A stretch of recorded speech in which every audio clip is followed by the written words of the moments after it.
What's up, everyone? Today I'm going to be doing another park battle. This is a Busch Gardens Tampa versus Busch Gardens Williamsburg. These are two Busch Gardens parks, and these are the only two Busch Gardens parks in existence. And I'm going to compare these two out of a series of multiple categories. So here are the categories. So we've got like the coasters. You got the K coasters worth half a point, thrill 1 point, major 2 points, best coaster in the park is worth 3, drop towers worth 2, thrill rides, family rides, food, theming, etc., etc. Got all sorts of categories. So let's start off with the inverted coasters. This is between Montu and Alpengeist, and I'm giving this one to Montu because it is much more tense, smoother, and more whippy, especially during that Batwing. Alpengeist, it's not that I don't hate Alpengeist. I know a lot of people hate it. I don't hate it at all. I think it's a pretty fantastic roller coaster. Definitely one of my favorite inverts. But I think Montu is just a little bit better of a ride. That's just my opinion. So let's move on to the next category, which is the kiddie coasters. This is Air Grover versus Grover's Alpine Express, and Grover's Alpine Express wins for being a longer ride. Air Grover, I mean, they're both similar, they're both pretty short, but Grover's Alpine Express is just slightly longer. So let's move on to the launch coasters. This is Cheetah Hunt versus Tempesto. Even though Tempesto is a clone, I'm going to give it to Tempesto because for being more intense and a bit smoother, Cheetah Hunt's awesome. I love both of them. They're both amazing, but Cheetah Hunt is a little shaky in some spots, which is kind of strange because I've ridden Cheetah Hunt since it first opened. But yeah, I love Tempesto, and I love Cheetah Hunt. But yeah, I love both coasters, but I just think Tempesto's a little bit better. I gotta go back to Busch Gardens Williamsburg. Yeah. Okay, next up is the family coasters. This is between Cobra's Curse and Verbolten, and I'm giving this one to Verbolten for being a lot more aggressive. Cobra's Curse is like a spinning coaster. Verbolten's a launch coaster. I could have compared Verbolten to Cheetah Hunt, but I'm just compared to the family coasters because they're both well themed. And Tempesto seems more of a launch coaster than Cheetah Hunt does. So, like Cheetah Hunt, I don't know. Anyhow, yeah, Verbolten. I'm giving it to Verbolten because for being a lot more tense actually, and having launches an overall more aggressive experience. Cobra's Curse is fun, but yeah, they're both for the families, but I think Verbolten's a little bit better. Let's move on to the classic looping coasters. This is between Scorpion and Loch Ness Monster, and I'm giving this one to Loch Ness Monster. Loch Ness Monster might not be as intense as Scorpion is, but it is very unique because of the interlocking loops. It is the only coaster left in the world to have interlocking loops, and it's an icon. It is also considered an ace coaster landmark. Scorpion is fun, but I think Loch Ness Monster is just a little bit better. And we're at our final coaster match. This is the dive coasters. Usually I do worth 3 points because these are the biggest coasters park, but neither coaster Griffin or SheiKra are my favorite coaster in each park. But I'm going to want a SheiKra because SheiKra is a little more intense because it has a pretty good helix after the first Immelman, and it has a tunnel dive and a splashdown. Griffin has a splashdown, but you don't get like very wet. Like it's not very big. SheiKra's splashdown is very big.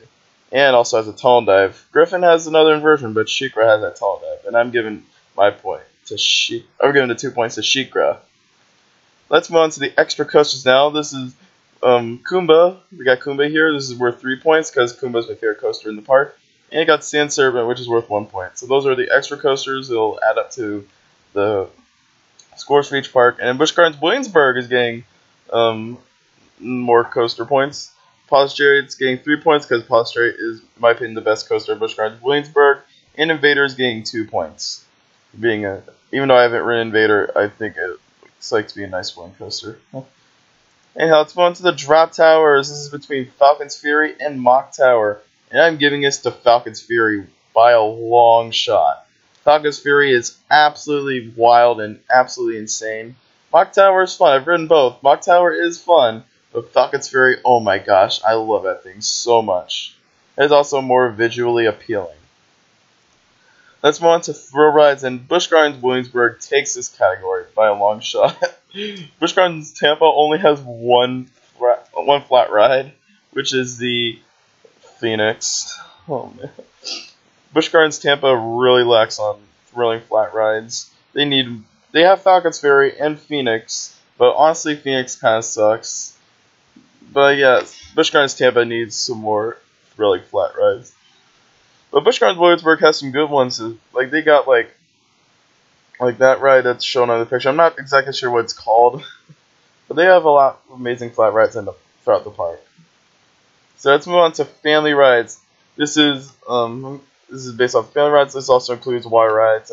I'm giving it to Williamsburg because they have a little more water rides and they have an indoor ride. Busch Gardens Tampa has no indoor rides. That's something Busch Gardens Tampa is also lacking. Busch Gardens Tampa does have a couple of water rides like the Standing Falls Log Flume and Congo River Rapids. However, they did recently remove a water ride, the Tangi Guitar Wave, which has been operating for a couple of years, and now they finally removed it. I need to go back there and capture that. But what we know, that could possibly be some space for a new roller coaster. I'll talk about that in another video. Anyhow, but yeah, Busch Gardens Williamsburg just overall has a lot more water rides and also has an indoor ride. They did remove a dark ride, the Curse of Dark Castle. I actually got to ride it, and I was kind of disappointed by it. But I know they have an indoor ride with VR, so which is nice. So yeah, I'm giving my point to Busch Gardens Williamsburg. Next up is food. Busch Gardens Williamsburg absolutely will take this one. I've had food at both parks. Busch Gardens Tampa just kind of has a standard food. Doesn't really have any like exciting food. It has like the standard food. You get like your basic pizza, burger, chicken scenario. And then you have Busch Gardens Williamsburg, which like they have food themed to that area. Like if you're going to Festa Italia section, you'll of course get some Italian food. If you go into the Germany section, you'll of course get some German food. And of course, I'm guessing if you go into the France section, you'll get like some French food and stuff like that. So yeah, when I went to Busch Gardens Williamsburg, I ate in the Germany section. I mean, they did have like your basic pizza, burger stuff, but I thought the food was pretty good. So I'm giving my points to Busch Gardens Williamsburg. Next is theming in both parks. I'm giving both parks the points here because I don't think either park is more well themed than the other. I think they're both equally themed, so I'm giving both parks the point here. Next up is shows, and I'm definitely giving this one to Busch Gardens Tampa. They have way more variety of shows, in my opinion.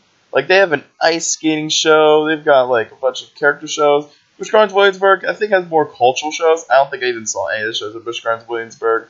But I've seen a couple of the shows at Busch Gardens Tampa, so I'm giving Busch Gardens Tampa the point. And next up is the appearance category.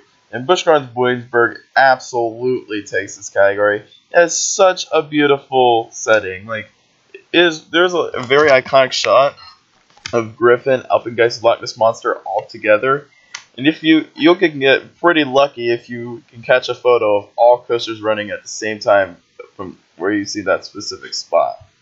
It's really cool. So yeah, I'm definitely giving my points to Busch Gardens Williamsburg for this category. And we are at our last category, which is the price of each park. In Busch Gardens Tampa, a single day ticket costs $105. That's pretty expensive. I'm not a big fan of the cost. And I think Busch Gardens Williamsburg is a much bigger park and is cheaper at $90. So Busch Gardens Williamsburg will absolutely win this category for being a lot cheaper than Busch Gardens Tampa is. Honestly, I'm kind of surprised how Busch Gardens Tampa is so expensive when a lot of the rides have been closing. It's not as big of a park as it used to be. So yeah, Busch Gardens Williamsburg will absolutely take this category. So we are now have finished up the battle, and we do have a winner. This is not a tie. We do have a winner. And the winner of this park battle goes to Busch Gardens Williamsburg. Congratulations. You have defeated Busch Gardens Tampa. I feel like Busch Gardens Williamsburg is just in a lot better state than Busch Gardens Tampa is. I know they're trying to do some stuff at Busch Gardens Tampa, like add a couple new roller coasters, which hopefully that'll happen in the future. And if so, maybe Busch Gardens Tampa will be better. Busch Gardens Tampa definitely has the better B&M collection.